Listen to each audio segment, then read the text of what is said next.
Arguably, the top goal of this draft is to increase the pass rush in any way they can throughout the edges, throughout the interior defensive line, throughout all the defensive line, and Byron Murphy is the first step to that. I thought the Lions would really need a good contested catch, big-bodied wide receiver, but Jared Goff just hardly ever throws to it. He prefers throwing to St. Brown and Laporta. Pick number 61 from the Lions, Marshawn Nealon, edge, Western Michigan.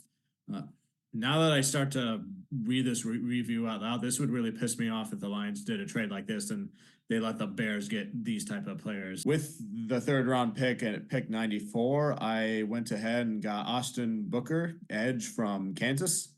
If he can't sack the quarterback and get a tackle for loss, at least he can should have the potential to bat down the pass. Just something the Chicago Bears have been really good at last year that I've noticed. And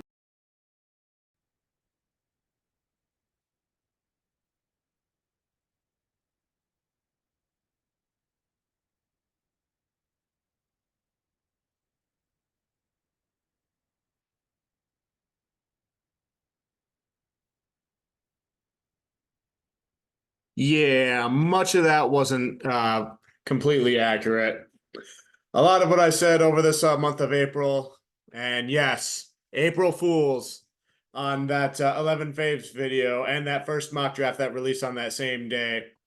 A lot of that wasn't really what I intended to do. A lot of what I said was meant to misdirect certain people, maybe even certain teams or certain other YouTubers, certain whoever who were trying to steal my ideas and trying to use them to spite me in one way or another. Now, do I believe that NFL war rooms or executives or scouts are watching my YouTube channel and making their draft picks just to mess with me?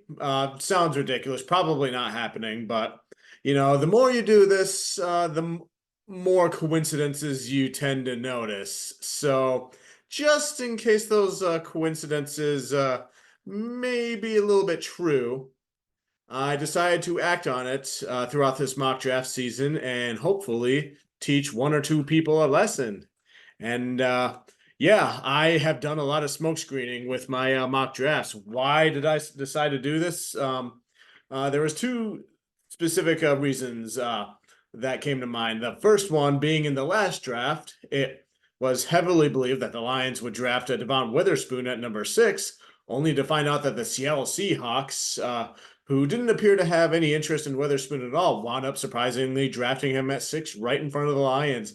And not only that, but the Patriots, after trading back right in front of the Lions' second first-round spot, they took Christian Gonzalez, another wide receiver that the Lions might possibly wanted to draft. So it was pretty obvious to me that the Lions were trying to target cornerback and trying to improve that as best they can, but teams were purposely, trying to thwart the Lions' efforts to do that. So this year they were able to get back-to-back cornerbacks in the first round, and I was trying my best to really divert away from that as best I could. And then the second reason, when I first started making YouTube videos at this time last year during the last mock draft season in 2023, my first few videos included me talking about certain players that I really like, such as Darnell Washington and Cedric Tillman and Brian Branch. My 7th favorite prospect is Darnell Washington, tight end, Georgia. He's the biggest tight end in the draft, as far as I can tell. His height is 6'7", his weight is 264 pounds, and his arm length is 34 and 5/8. So good luck finding another tight end in the draft that has those measurements. My 8th and the last favorite player that I'll talk about here is Cedric Tillman, wide receiver, Tennessee. He's definitely the best out of anybody, as far as I can tell, at contested catches. And then number 18, let's see who's here, Brian Branch. So my top 2 picks are the 2 people who I had asterisked who had meet the profiles as well as top 30 visits. So safety, Alabama. I honestly really didn't think much about Brian Branch drafting him, but um, he would be a safety and also can play nickel corner. And from what I hear, he's a really smart football player, high IQ, and he's really fast and a really good tackler. Arguably the best out of all the secondary players. So he's basically is what I think the Lions were hoping if Fatu Melifonwu would become. And then I noticed one YouTuber in particular, I won't name names because I'm not like that, but I noticed after I released those videos, they all of a sudden started talking about them as their favorites and how they really, really wanted their team to be able to draft them. So, yeah. So this year, I wanted to try a much different approach for much different reasons. And here we are. All right, I'm going to show you the list of the Smokescreen 11 favorites, and then I'm going to talk about that a little bit, and then I'm going to show you a list of my real 11 favorites, and then a mock draft I did that coincides with that real list. So let's go ahead and look at that here. I'll pull this up here, and you see that I'll have people like Byron Murphy on here, and then Chop Robinson on there, Marshawn Nealon, and Cameron Kinchins, and Chris Mahogany were all on there. So the way I found these smokescreen people, and I took, I looked specifically for teams in the NFC North plus the Seattle Seahawks. So Chicago Bears, Green Bay Packers, Minnesota Vikings, and Seattle Seahawks. And I added the Seahawks, one, because they're the team that I hate the most right now, and two, like I said, I firmly believe that they were trying to sabotage the Lions by drafting, Devon Witherspoon, among other things. And yeah, I made this list of people right around the same time. You saw my early March community post where I took the data from trends from who people on PFF were trying to mock draft the most, and then like who the Lions were trying to mock draft the most. And surprise, surprise, ironically, the top one on that draft, go back and look at my community post of it, was Inish Rakestraw Jr. He was the top one, getting a lot of Lions votes at that time. So, and then Mahogany was also on that list for the Lions, but he was also on the list for a number of NFL teams. And if you think I'm blowing smoke about this list that I made, here it is right here. I know my handwriting is not the best, but whose is anymore. But yeah, I actually went through a lot of the data and tried to find, because on the trends for PFF, it says like the top three teams, which three teams are drafting them the most. And anytime I saw like Bears, Vikings, Seahawks, Packers, and Lions, I'd make a note of it. So, and then the ones that had more than one NFC North teams were the ones that I would wind up picking. So, for example, um, Byron Murphy was on here, and he was mostly project. This was early March, by the way, and I figured if people were doing this in early March, then they'll know their names in late April. So at the time I did this, early March, Byron Murphy, Bears. He was mocked to the Bears the most at 15%, followed by the Vikings, actually tied for first place on that one. And then I also figured in people with high missed tackle rates, because I know the Detroit Lions are not gonna want people with high missed tackle rates. I'll talk about that in a minute there. So Jared Verse was somebody I talked about on there. He was projected Seattle Seahawks first at 20%, and then Bears at 9%. And Verse also appeared to have a high missed tackle rate as well. Chop Robinson, I'm not doing the chopping food for him this time. He was also on there. Packers 13% first place, then Vikings 9% third place.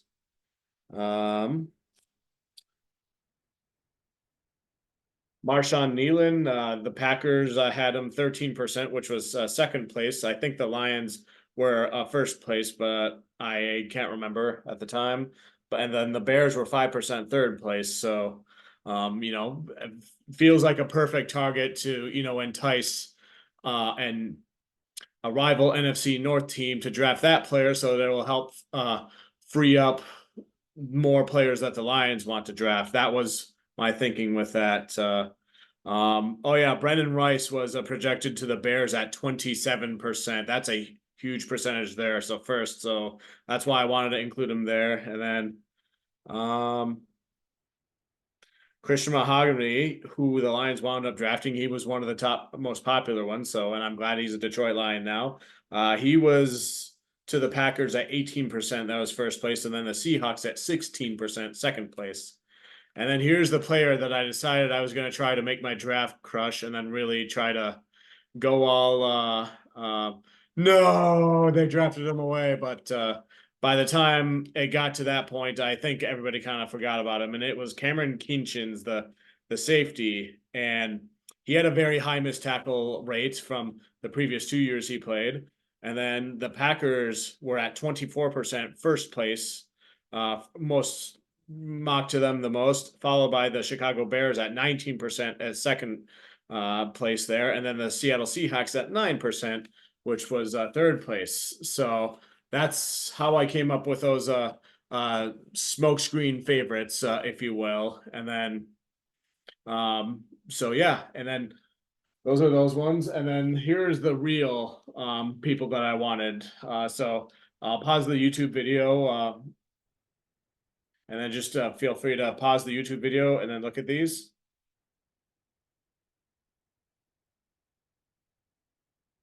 And now here's a mock draft that kind of relates to those 11 favorites.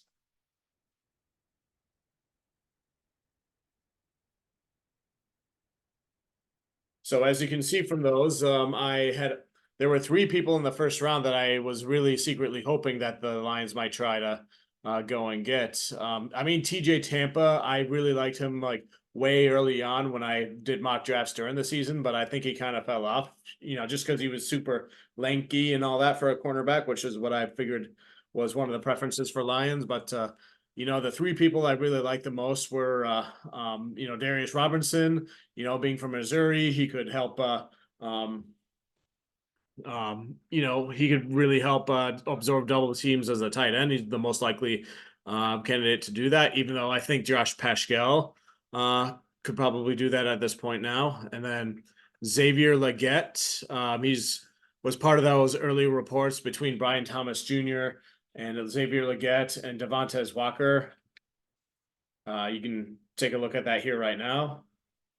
And then I'm going to make a point about this article later on too. So remember, I mentioned that, but in my mind, Xavier Legette and Des Walker were interchangeable in that like second round spot. And then, interior offensive lineman, even though Mahogany was good, I like Cooper Beebe as well. My personal favorite was Mason McCormick. I felt like he'd be really good for like the rushing game for the Lions. And, he's from the Dakotas, which is somewhat near the Lions. And I know the Vikings and Packers tend to draft them, so I figured he'd be a good steal for the Lions. But I think he wound up going to the Steelers, so good on them for that. But McCormick was like my favorite. So like those type of players were my favorites. And then if Jackson Powers Johnson, I thought he would go top 15 or whatever. If he fell to the Lions at 29, that would have been a huge win in my book. He was one of my favorites, and I gushed about him a little bit when I did the Bears mock draft, and I thought I kind of blew my cover there when I did that. But it would have been like drafting Penei Sewell, but at center, and not just because they play at University of Oregon. So, but he fell to the second round, and the Lions passed on him in the first round. So, I guess it is what it is. But I thought he would have been a good pickup for the Lions, but best of luck to him as a Vegas Raider. I think that's where I wound up going, drafted in the second round. So, but yeah, I like my overall general strategy. I figured they'd probably pick one really good player at each position in need, even though I know the Lions really do tend to go like BPA, like really big maulers, football player types with high IQs that are like big monsters, and they are the top person in their in their position group, and I knew they were going to draft corner, and I figured they might try to do double up on it. I just did not think they would do it in the top first two drafts. I figured like maybe like a fourth rounder, like a Cam Hart from Notre Dame or someone like that is where they would wind up going. But it all worked out. Terrion Arnold, he's a really good player. He's like Jamison Williams when they drafted him, in the sense where I knew they were a good player, but I figured they were just so far high up that the Lions would never have a chance to get them. So why bother doing research on them at all? But sure enough, he fell far enough to what the Lions, where the Lions were able to trade up to get him, and I'll talk about that here in a minute. So, but yeah, that's kind of my general thoughts about who I really wanted and who I was really targeting there. So what did I believe Brad Holmes' strategy was? I mean, after failing to get a cornerback besides Brian Branch in the last draft, when Seattle took Witherspoon in front of the Lions, and then the Patriots took Gonzalez in front of the Bryans, and then after Kindle Vildor gave up the play of the year to CeeDee Lamb, as well as let the ball bounce off his helmet to Brandon Ayuk in that NFC Championship game, as well as considering the fact that the cornerback room has very few rookie year contracts nor long-term deals on it. I think the strategy was pretty clear, besides getting BPA and to get maulers and high IQ players that had to address the cornerback room, and as well as get a cornerstone piece. It just so happened that they both tend to be one and the same with that Terrion Arnold there. So, it was tricky because Lions had a lot of top 30 visits with a lot of cornerbacks, so it should have been obvious to everybody. But it also, I think, played into the hand because it kept everybody guessing as to which round they're going to try to go and get a cornerback. So, and then they needed the right cornerback to be able to fall to them within reach to be able to trade up for them, which was going to be the tricky part, considering they were at number 29 in the draft, and the first round could have been so unpredictable. But thankfully, Brad Holmes found a brilliant strategy to be able to push down Terrion Arnold and Rakestraw Jr. right into their laps, and that was when he gave the extensions to Amon-Ra St. Brown and Penei Sewell, because now with those contracts, those reset the markets for both wide receivers and offensive linemen, and that made the other teams see that and go, "Oh crap! This is happening right before the draft. I better draft a wide receiver or offensive lineman, so that way I have them on rookie deals, so I don't have to deal with those huge contracts for those positions." And the results of that: 6 offensive linemen, as well as 4 wide receivers, were drafted before pick number 24, where the Lions drafted Terrion Arnold. And then after that, 7 offensive linemen and 7 wide receivers were drafted between pick 24 and pick 21, where they picked Rakestraw Jr. And not to mention that the very first 14 picks in the NFL draft were offensive linemen. And, a lot of those being or offensive players, excuse me, not to mention quarterbacks. So I think Brad Holmes really, I think the whole NFL, all the other GMs really played into his hand. I think Brad Holmes manipulated the NFL into playing right into his hand by pushing Terrion Arnold right within his reach to be able to trade up to with Dallas at pick 24 by scaring everybody into drafting offensive linemen and wide receivers and offensive players in general on rookie contracts, so that all the defensive players could get pushed down to the second half of the first round. So, and I think it's brilliant. I love Brad Holmes because he's a mastermind like that. He studied in public relations in college just like I did, and we PR students, we think in a way where nobody else can comprehend to their disadvantage. And that article I was just talking about, where there was the early reports at the combine with the Lions interviewing the three wide receivers, Brian Thomas Jr., Xavier Legette, and Devontae Walker. I'll bring that up here right now. And I saw a couple others similar to this during that time of the combine, but like the fact that I started seeing articles like this made me believe that these were smoke screens right away. That's, they hope the league were going to draft wide receivers to push down the Lions target to them. And yeah, it seemed very plausible that, Lions looking for their X receiver and all that sort of stuff.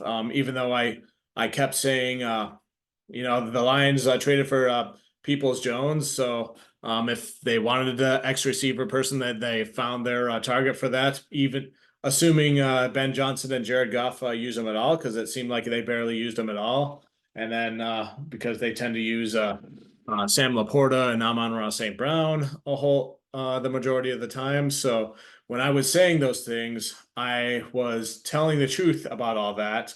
That being said, I did say the truth there, knowing that people were going to interpret it in their own ways and think maybe, okay, they're going to try to draft one of those big body receivers after all. Now, don't get me wrong, I did project them in the second round to get one of them, but I didn't really think it was going to be like a priority to them. They're not going to like trade up to like top 10 and try to get like the best one type, so I still thought there was a chance that they might go after that, but I didn't actually believe it was going to be their top priority. So what I was saying there was the truth, but I knew people were going to misinterpret it in their own ways.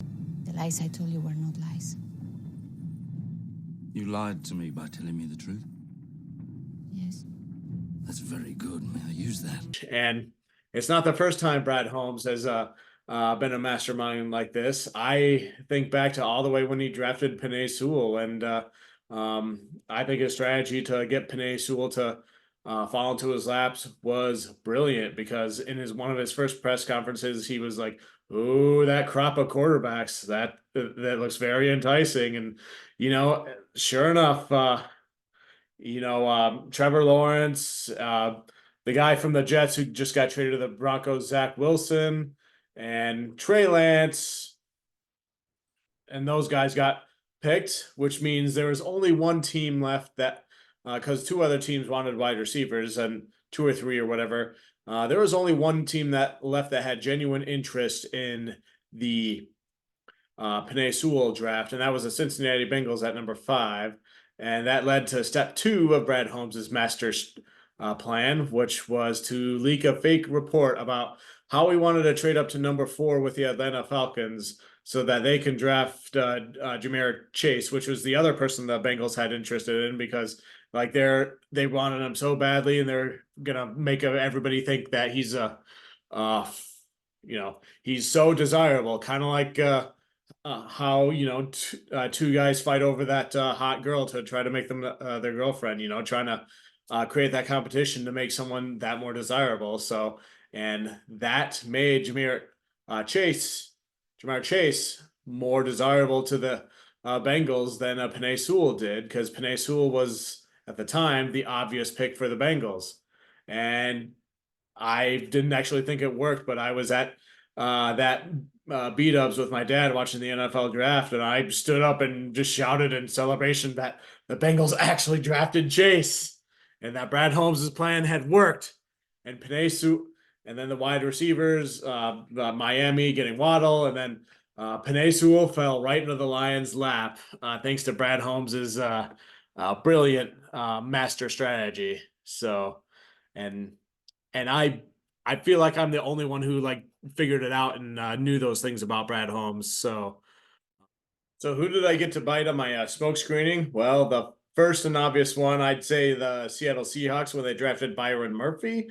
And then after that, the Dallas Cowboys when they drafted Marshawn Nealon in the second round, the Dallas Cowboys were beneath my notice, but the fact that they went and did that was kind of surprising to me, especially after they traded with Detroit and they got their third round pick in order to move up 5 spots. But my whole thing, like right before the draft starting, by talking about Byron Murphy in my final mock draft and everything, or putting emphasis on like someone like Marshawn Nealon, who I said that I was loving more and more and more as the draft process went on. And I've seen interviews with Marshawn Nealon, and he seems like a genuinely cool guy. And even though he plays for college that I'm not very fond of, but my approach in talking about how the Lions' biggest need is addressing the defensive line was yet another smokescreen to kind of go along with the wide receiver and offensive line categories I just explained, just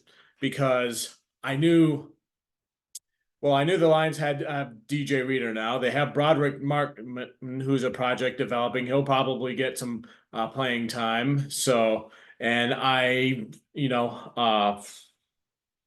McNeil is probably going to have a really good year 4 contract year, doing really good stuff. And I think all that, regardless of if it's Paschal or Houston, who should be healthy year, both of them will probably do good things on the other edge spot, as well as Davenport. So I think, Reader and all those other defensive linemen should be able to help Aiden Hutchinson help free things up for them, or vice versa. So I don't necessarily believe that getting another edge rusher is going to make a difference with Hutchinson freeing things up, because I think Paschal is gonna probably have a leap forward and do a lot of good things, even though he's more of a run stuffing type of edge rusher. And we all know what James Houston can do with getting sacks at will. And plus, Hutchinson did say in an interview before that the thing that seems to help him out the most when doing his job is when the cornerbacks are doing a good job in their coverage of the wide receivers, because that helps buy him a lot more time to do what he needs to do. So I figured by talking about trying to prioritize defensive line, that would be the smoke screen that nobody would see coming. That would help. So, but thank you, Seattle, and thank you, Dallas, for helping out there. And then the Eagles drafting DeJean right in front of the Packers in the 2nd round pick, even though the Packers did pass on Cooper in the 1st round. So I didn't anticipate the Eagles doing that, but thank you, Seahawks, because my goal with the Packers, and I knew they wanted to address safety, and I didn't mind if they addressed it, but I just didn't want them to get Cooper DeJean, which is why he was one of my smokescreen targets anyway, because I figured it'd be a good chance because, Packers people love Iowa people. They drafted Lucas Van Ness last season, and plus DeJean probably knows a Sam Laporta from their practices together from 2 seasons ago or whatever, and that could be an advantage when the Lions play the Packers. So I'm glad DeJean went to Philadelphia, not to Green Bay in there. And then, oh yeah, I talked about Austin Booker in one of my mock drafts, and he was another smokescreen for me just because of high missed tackle rates and all that sort of things. And the Bears wound up getting him with one of their select few draft picks there. So there we go with the Bears. And then not to mention them drafting a punter in round 4. So with one of their few picks. And then as far as kicker goes, I really wanted the Lions to address kicker in any way, but I was generally kind of bummed out that the Vikings and the Rams both got Reichard and Carty. Rams got Carty literally right in front of the Lions pick there in the 6th round, but I figured if Brad Holmes wanted to prioritize one of those kickers, he would have drafted them earlier than that pick. So I guess those players must not have been important to him. I mean, like I wasn't screening for the kicker to push down Mahogany to that spot, but maybe Brad Holmes was. I don't know. Like I wasn't involved in that one. So, but yeah, I'd say I'm reasonably satisfied with the success of my smoke screening with how everything turned out. So, with who the Lions got and then who other teams got in front of them to help push down the players that they wanted. So, and again, do I think specifically YouTubers or employees of NFL organizations are watching my YouTube content and drafting certain players to spite me? Logically, probably not, but it is the internet after all. So you never know what sort of crazy conspiracies could be out there, trying to ruin our days and everything. But yeah, I wanted to clear that up and just kind of reveal that. And I'm probably I don't know what I'm going to do next mock draft season. I at least know that I probably will want to go to the mock draft in Green Bay because it's so close to where I live, and hopefully by that time I'll be heavily into long distance running activities at that point, which brings me up to this next point, like what's next for me and my YouTube future, because the NFL draft is done and there's nothing really to talk about until the season starts up. So preseason games, that's probably when you'll probably see me here on YouTube again with football stuff, although it'll probably be much different because I am going to try to pursue some of the other goals that I have in my life. You probably saw my poll about it, hiking, long distance running, writing books, web design, so on and so forth. And my YouTube content will probably look a lot different. There probably won't be as many weekly videos, and what I do put out will probably be more focused on the Lions and not so much on the NFL per se, just because I realize they say do it because you enjoy and love doing it. And I enjoy talking about the Detroit Lions, and I found the objective NFL content, probably not so much. Guys probably noticed my content with NFL stuff getting a little stale, but not so much with the Detroit Lions, because I feel like I know a lot of them and I have like passion for the people who are involved with that team right now. So but yeah, this has been fun, and the Detroit draft looks very awesome. So many people turned out. It reminded me when I was at Ford Field and walking among the sea of Honolulu blue, except this sea looked like it literally flooded a section of Detroit there, and then setting the records for attendance there. Even though I wasn't there, I'll probably be at Lambeau Field representing the Lions in my own way when that happens, and we'll cross that bridge when we come to it. But overall, very successful draft and everything. And yeah, that draft I think is proof that Dan Campbell is doing what he accomplished, said he was going to do in his open press conference. The Lions are becoming the identity of Detroit, and I think we are most definitely seeing evidence of that. So yeah, that's it for my smokescreen video, and NFL draft is done, and Lions, I think it's safe to say the goal now is the Super Bowl, to win the Super Bowl, and for me personally to watch Roger Goodell begrudgingly and reluctantly hand the Lombardi Trophy to the Ford owners, Sheila or whoever. So, but yeah, I will see you guys probably in the fall, and always just remember, I was just trying to help.